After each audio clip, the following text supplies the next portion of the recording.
Yesterday was the 21st of December. Here in Australia we call that Gravy Day. I won't go into the details. But it also meant the release of a new version of Darktable. And that is what we're going to cover in this video. Let's go.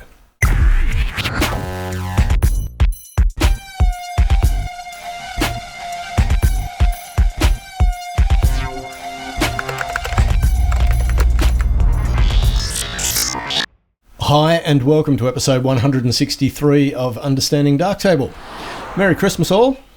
Santa has been good to us once again. Darktable 5.4 was released yesterday with a heap of new features, and I've got to say the one that excites me the most is what they call workspaces. And if we have a look at the release notes, it says added support for multiple workspaces. When the corresponding option is activated in preferences, Darktable opens a dialog when you start the application. From this dialog, you can select the default workspace, the one created the first time and currently used by everybody by default, or create a new one. Each workspace has its own database and set of config files. An in-memory workspace can also be selected in the dialog. In this case, there's no database created on disk, but there are config files. So what does that look like in practice? Well, if I fire up Darktable 5.4, I get this dialog here. I'm going to choose my family preset, and that will load this particular library of images. Now, what I love about this idea is that you can separate your images out into separate libraries. For example, I've shot some commercial stuff, so I don't want to pollute that with my family photos. I've shot some boudoir stuff, and I don't want that to accidentally appear when I'm in the midst of creating one of these videos. So there are reasons for wanting to separate, different genres of photography out into different catalogs. I love this. Absolutely love it. A new section, Capture Sharpening, is added into the demosaic module. The Capture Sharpening tries to recover details lost due to in-camera blur, which can be caused by diffraction, the anti-aliasing filter, or other sources of Gaussian type blur. I will confess to having had a quick look at this, and I can't really see what it's doing, and it might just simply be a case of I've not got an appropriate image to demonstrate this with. However, if you just pick any image, jump into the Darktable view, go to your active group, and come down to demosaic, and you will see this checkbox for Capture Sharpen. And once you activate that, you will then get this drop down panel with a set of parameters that you can tweak. Now, like I said, I've only spent a couple of hours with it. I haven't found an image where I saw any massive change. So if that's something that interests you, go ahead and explore. Next, this is probably the one that most people are excited about, me not so much. We now have a fourth tonemapper in Darktable. So you would probably be familiar with the fact that we already had the base curve module, which is the original tonemapper. Then we got filmic RGB, which is still my preferred choice. Then we got sigmoid. And now we've got a fourth tone mapper called AGX, and this is derived from a similarly titled module in Blender, which I think is a 3D modeling program, but I've never used or looked at Blender, so don't quote me. And AGX strikes me as being a little bit of a middle ground between the simplicity of sigmoid, which only has 2 sliders to adjust, and filmic RGB, which has lots of sliders to adjust across 4 different tabs. I'm not going to go into the details of AGX right now because I need to spend some time with it, get familiar with how it works, and I will do a dedicated video on AGX probably straight after this one. Another major move forward for Darktable is the adoption of Wayland. Now, this is, if I understand it correctly, the graphical compositor. It's what enables applications to draw things on your screen. Linux up until now has mostly run on a thing called X11, but Wayland is the next generation of graphic compositors that is slowly replacing X11. I'm on MX Linux, which still runs X11 as its compositor, so I can't really say for sure what Wayland does or how it does it better. I'm led to believe that the next version of MX Linux, MX25, will move to Wayland from X11, so I'll find out when we get there. Next up, they've implemented a busy cursor when changing views. This provides immediate feedback, for example, when you double-click an image in the light table, so that you actually know that things are happening instead of it just locking up the UI until the darkroom has finished opening.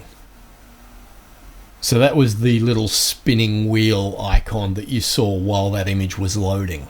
For the Mac users, they've added the standard window menu to the application menu bar on macOS. Not being a Mac user, I can't really speak to what that means or how that will change your workflow. Next up, in the tone equalizer module, the mask exposure and the contrast compensation sliders have been moved to the advanced tab. These sliders used to be over in the masking tab. Now they are here where the actual graph is. So I think that's a smart move, because it means one less thing for you to have to do if you are using the tone equalizer module. Next up, in the navigation windows, the zoom drop down now behaves better. After a free zoom over the darkroom, using the scroll over the zoom level indicator of the navigation window, the selected zoom will be the closest match above or below, depending on the scroll direction. This is better than the previous behavior where the zoom level was always set to small. Now, I will confess, I didn't even realize that you could zoom over this window.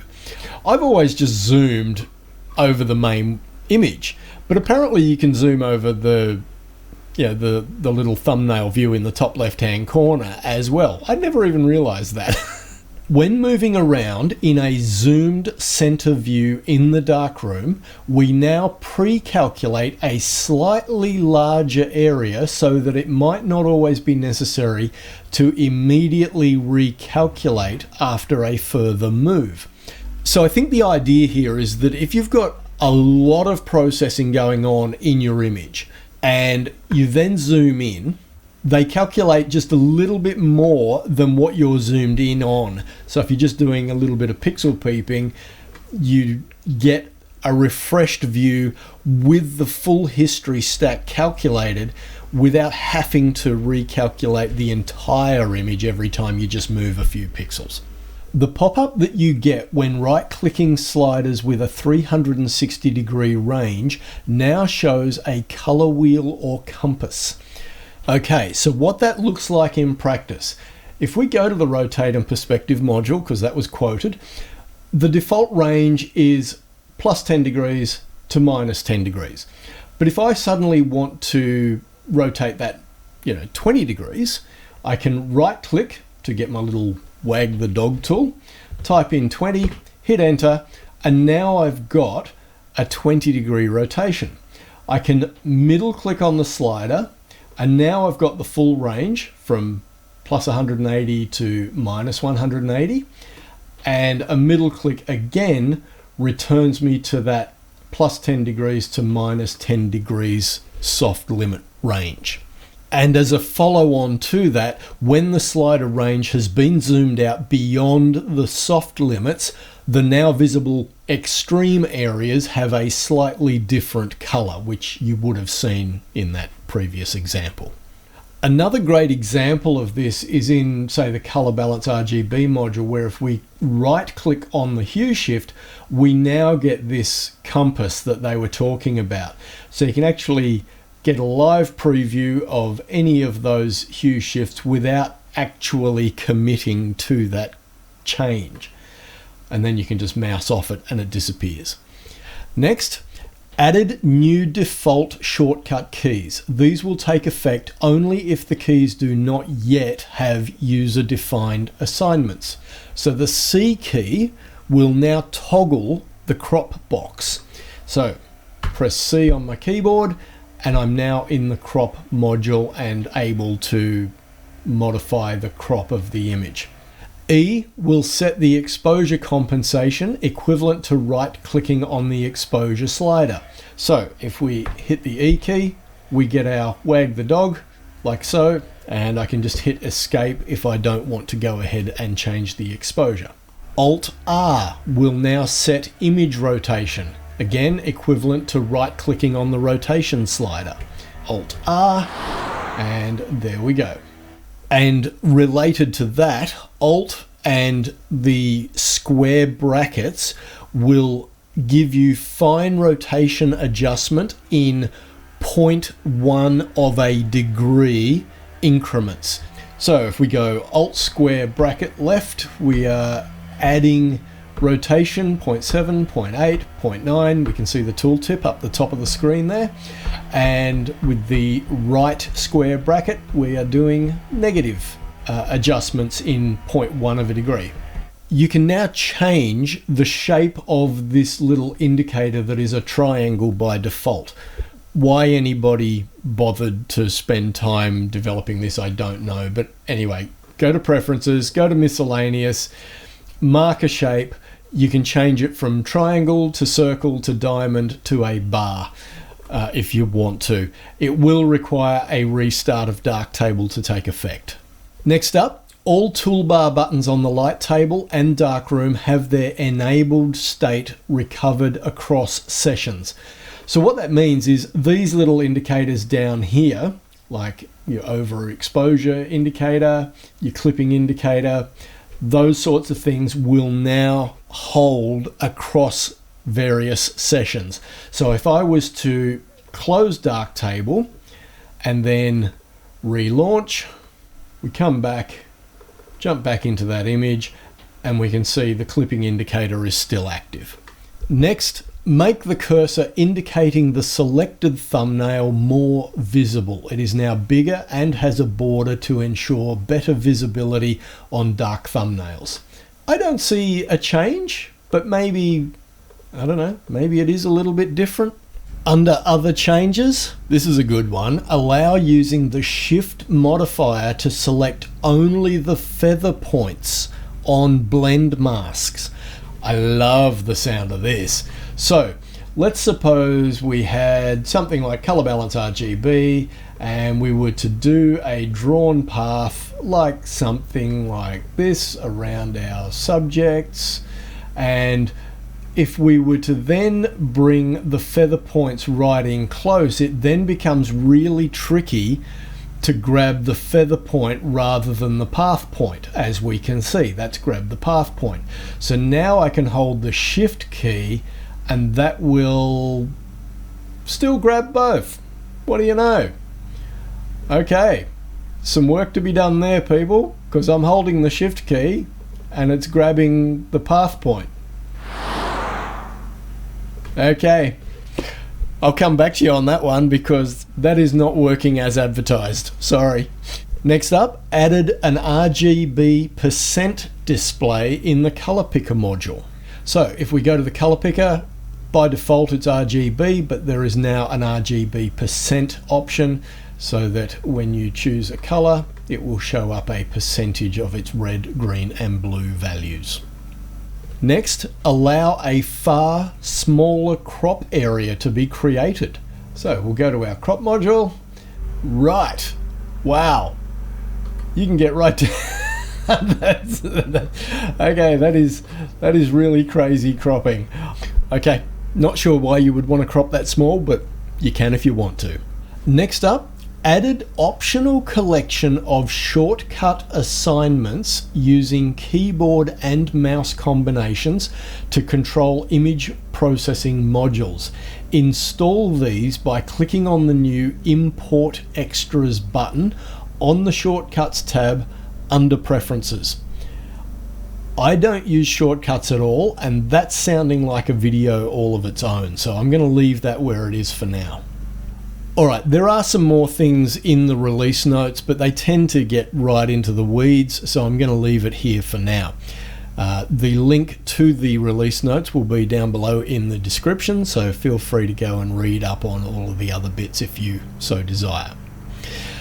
I've got to say, I love the Workspaces edition. I think that's fantastic, although I am having some issues with it where I can add a bunch of images to a new library, and then I can close Darktable, and then I'll come back to that particular library, and the left-hand side of the light table view will tell me that there are all of these images in the collection, but the central view will tell me there are no images to display, and nothing I can do will recover that collection. I just have to delete the collection and start again. And of course, the frustrating part is that when you create a new workspace using this new feature, the preferences all have to be set again. I wish that the Darktable developers would have added an option when you were creating a new workspace to say copy my preferences from, and then give you a drop down menu of your existing workspaces so that you could point to a previous workspace and say copy all of my preferences for the app from that workspace to this new workspace, so I don't have to go through preferences and set all of those things up again. That would be a lovely addition. However, let me say, devs, once again, beautiful work. Great stuff. Love it. I don't think there's anything there that I hate. I love what you've done with it again. Guys, have a Merry Christmas, have a safe and happy New Year, and questions, comments, sing out down below, and I'll catch you in the next one.